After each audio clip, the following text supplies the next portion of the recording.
Technician Tim here was given these flat discs, and let's check them out. They are a 4.5 inch. They are a type T29, 7/8 arbor. The T29, it's a bevel type. What I like about it is the discs are actually tapered. They're not flat with the disc itself, as in flat like parallel. They actually have a kickback, and that allows you to get your grinder and tilt it and actually have more contact throughout the whole disc instead of just at the edge. Let's give it a test. I'm going to be testing out the 40 grit for fast material removal, as that is a majority of what I'll be doing.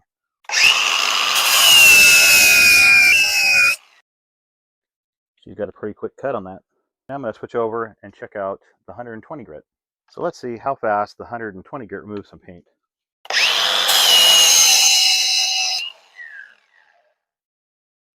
That fast. Now I'm going to use the 120 grit on this edge to see how fast it removes that rust and polishes the edge.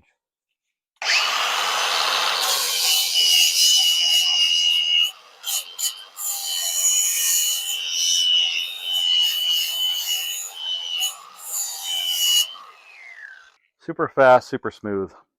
Highly recommend this product.